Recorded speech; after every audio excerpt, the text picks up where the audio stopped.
नमस्कार दोस्तों, आज है 11 नवंबर 2025 दिन मंगलवार। यूपी की सुर्खियों में आपका स्वागत है। आइए देखते हैं फटाफट अंदाज में यूपी की खबरें। उत्तर प्रदेश संगीत नाटक अकेडमी ने प्रतिभाशाली कलाकारों को प्रोत्साहित करने के लिए नई पहल की है। अकेडमी संभागीय शास्त्रीय एवं सुगम संगीत प्रतियोगिता के विजेता को 1 वर्ष तक प्रतिमाह 3,000 रुपये की छात्रवृत्ति देगी।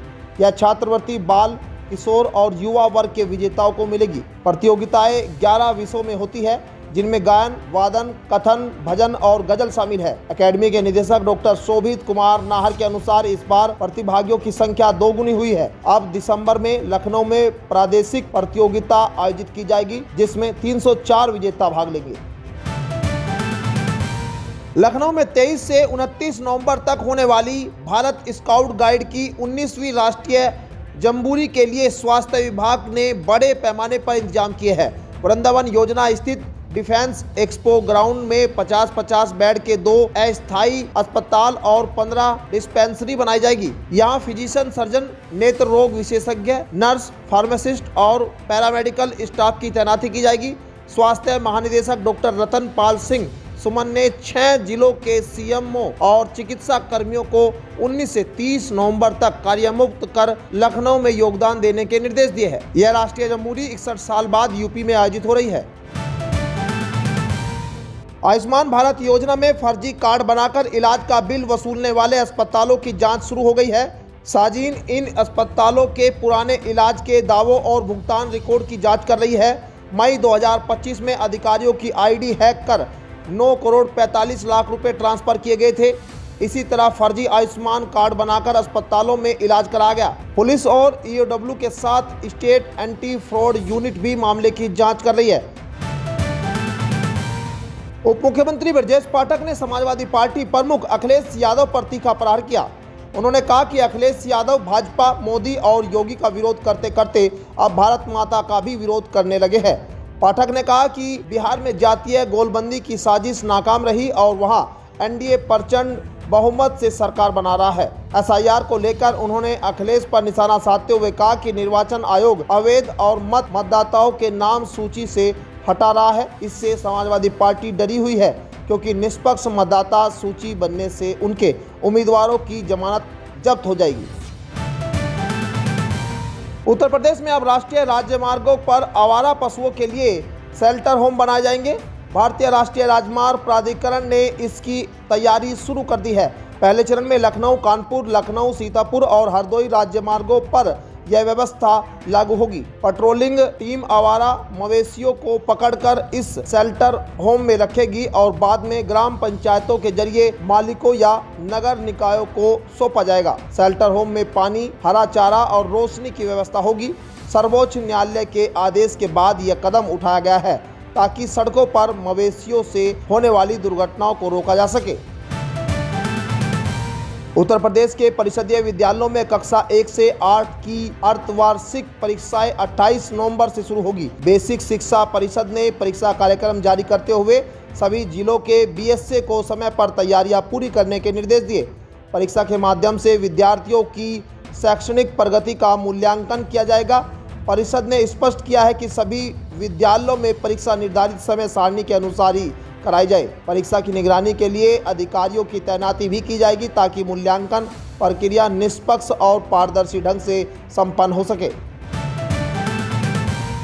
दिल्ली में लाल किले के पास कार में हुए जोरदार विस्फोट से एक व्यक्ति की मौत और कई लोगों के घायल होने की सूचना है। विस्फोट के बाद 3 से 4 गाड़ियां जलकर खाक हो गई। फायर ब्रिगेड की 7 गाड़ियां और दिल्ली पुलिस की स्पेशल सेल मौके पर पहुंची। हरियाणा के फरीदाबाद में 2900 किलोमीटर विस्फोटक मिलने के बाद दिल्ली, एनसीआर और हरियाणा में हाई अलर्ट घोषित किया गया है।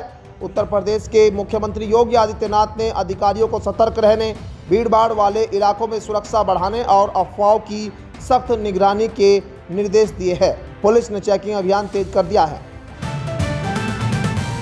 उत्तर प्रदेश में आंगनवाड़ी विभाग ने महिलाओं के लिए 105 पदों पर भर्ती शुरू की है। ये रिक्तियां हापुड़, अमरोहा, ललितपुर, प्रतापगढ़ और सिद्धार्थनगर जिलों में निकली है। आवेदन केवल महिलाएं ही कर सकती है और योग्यता 12वीं पास तय की गई है। उम्र सीमा 18 से 37 वर्ष है, जबकि विधवा, तलाकशुदा और स्थानीय महिलाओं को वरीयता मिलेगी। चयन मेरिट लिस्ट के आधार पर होगा, किसी परीक्षा की जरूरत नहीं। आवेदन ऑनलाइन करना होगा। प्रत्येक जिले की अंतिम तिथि अलग है, जो 20 से 28 नवंबर 2025 के बीच है। चयनित महिलाओं को 4500 रुपये प्रति माह मानदेय मिलेगा। उत्तर प्रदेश परिवहन विभाग ने 250 संविदा बस चालकों की भर्ती का ऐलान किया है। प्रयागराज रीजन में 10 से 15 नवंबर 2025 तक रोजगार मेला आयोजित होगा, जिससे शहरी और ग्रामीण दोनों क्षेत्रों के उम्मीदवार भाग ले सकेंगे। भर्ती के लिए न्यूनतम योग्यता 8वीं पास और आयु सीमा 23 वर्ष 6 माह से 58 वर्ष तय की गई है। उम्मीदवार के पास 2 साल पुराना भारी वाहन चालक लाइसेंस होना अनिवार्य है। चयन ड्राइविंग टेस्ट और प्रशिक्षण के आधार पर होगा। रोजगार मेले का आयोजन प्रयागराज, प्रतापगढ़, मंजनपुर और मिर्जापुर के विभिन्न डिपो और कॉलेजों में किया जाएगा। मुख्यमंत्री योगी आदित्यनाथ ने गोरखपुर में एकता यात्रा के दौरान कहा कि भारत में फिर कोई नया जिन्ना न उभरे।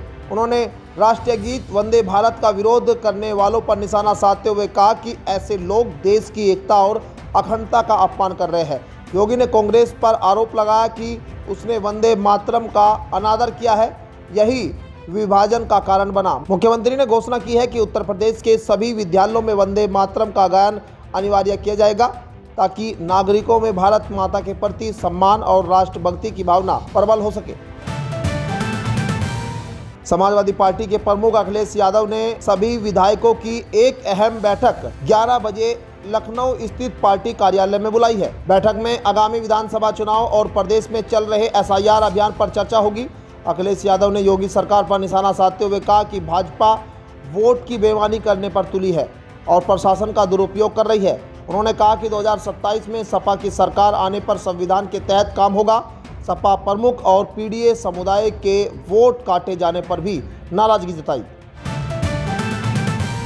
बिहार चुनाव के पहले फेज में चुनाव आयोग के अनुसार 18 जिलों की 121 सीटों पर 65.8% मतदान दर्ज किया गया।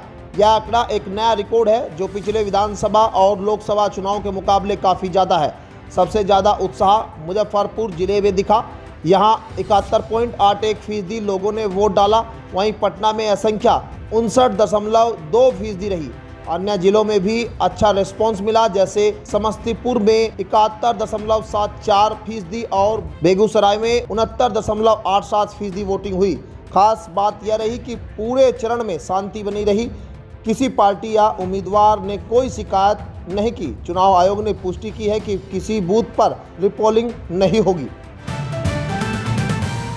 मथुरा जिले के लिए बड़ी खुशखबरी है। उत्तर प्रदेश सरकार ने 30,783 करोड़ रुपए की 198 विकास परियोजनाओं को मंजूरी दी है, जिससे ब्रज क्षेत्र का कायाकल्प होगा। इस परियोजना में बांके बिहारी गलियारा, digital museum, Mirabai convention centre, flyover, elevated road, Yamuna river front और मल्टी लेवल पार्किंग शामिल है। वृंदावन, गोवर्धन, गोकुल और बरसाना में धार्मिक स्थलों का सौंदर्यीकरण किया जाएगा। साथ ही पर्यटन और रोजगार के नए अवसर खुलेंगे। सरकार का लक्ष्य है कि मथुरा वृंदावन को विश्व स्तरीय धार्मिक पर्यटन केंद्र के रूप में विकसित किया जाए।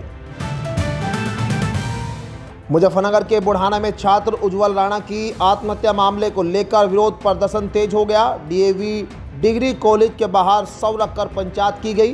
खाप किसान संगठनों और जनप्रतिनिधियों की मौजूदगी में कॉलेज का नाम उज्जवल राणा के नाम पर रखने, प्रतिभा स्थापना, आरोपियों की गिरफ्तारी और 1 करोड़ रुपए मुआवजे की मांग की गई। पंचायत ने चेतावनी दी है कि गिरफ्तारी होने तक अंतिम संस्कार नहीं किया जाएगा। हालांकि बाद में प्रशासन ने समझा बुझाकर धरना प्रदर्शन को समाप्त किया। वहीं राकेश टिकैत और डॉक्टर संजीव बालियान सहित कई नेता मौके पर पहुंचे और कॉलेज प्रबंधन पर लापरवाही के आरोप लगाए। उत्तर प्रदेश में दिवाली के बाद हल्की ठंड का असर बढ़ने लगा है। मौसम विभाग के अनुसार 11 नवंबर तक प्रदेश में मौसम साफ रहेगा, लेकिन इसके बाद न्यूनतम तापमान में 2 से 3 डिग्री सेल्सियस की गिरावट दर्ज की जा सकती है। मौसम वैज्ञानिक मोहम्मद दानिश के मुताबिक अभी प्रदेश में गुलाबी ठंड का दौर रहेगा और कोई पश्चिमी विक्षोभ सक्रिय नहीं है। अगले कुछ दिनों तक सुबह के समय हल्के से मध्यम कोहरे की संभावना है। फिलहाल अयोध्या में न्यूनतम तापमान 16 डिग्री सेल्सियस और मुजफ्फरनगर में 16.9 डिग्री सेल्सियस दर्ज किया गया है। तो ये थी आज की 15 फटाफट खबरें।